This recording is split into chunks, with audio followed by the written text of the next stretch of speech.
SSC পরীক্ষা হচ্ছে এমন একটা পরীক্ষা যে পরীক্ষার পরে তুমি তোমার বন্ধু বান্ধবরে হারাই ফেলতে চলছো। এসএসসি পরীক্ষা হচ্ছে এমন একটা পরীক্ষা, এরপরেই তোমার ভিতরে অনেক কিছু বুঝদান চলে আসবে। এসএসসি পরীক্ষা হচ্ছে এমন একটা পরীক্ষা, এরপরে তুমি তোমার লাইফ নিয়ে অটোমেটিক সিরিয়াস হয়ে যাবা।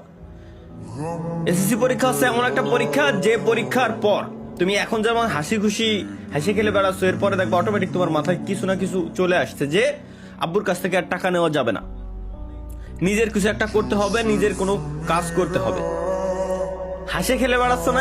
প্রত্যেকটা ব্যক্তি এসএসসি পরীক্ষার পরেই 90% ব্যক্তিরই এসএসসি পরীক্ষার পরেই এই বুঝদানটা চলে আসে।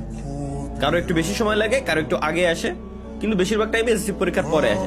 সুতরাং ভাইয়া হাসি খেলে বেড়াচ্ছ এখন, এই লাইফটা এনজয় করতেছো, এটা কিন্তু শেষ সময়। পড়ালেখাটা ভালোভাবে করো। এই এসএসসি রেজাল্টের উপর ডিপেন্ড করে বাকি সবকিছু হয়। 8 এর রেজাল্টও কোনো কাজে লাগে না, 5 এর রেজাল্টও কাজে লাগে না, 2 রেজাল্টও কাজে লাগে না, 9 এর রেজাল্টও কোনো কাজে লাগে না। রেজাল্ট কাজে লাগে তো একটাই, এসএসসির তুমি কতটুকু শিক্ষা অর্জন করছো, এটা কাজে লাগে সব সময়।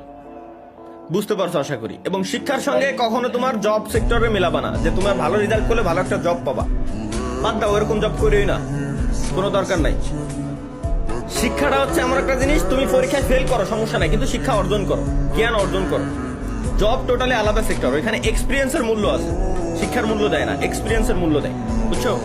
এই আমিও কিন্তু আমাদের অফিসে আমি যখন ইন্টারভিউ নেওয়ার সময় তার রেজাল্টটা দেখি, জাস্ট হচ্ছে রেজাল্টের উপর কি ডিপেন্ড করে, রেজাল্টের উপর ডিপেন্ড করে জাস্ট এতটুকুই যে সে কতটুকু শিক্ষিত এবং সে কেমন বুঝে, এইটুকুই, এছাড়া আর কিছুই না। আর কোন পর্যন্ত সে পড়ালেখা করছে।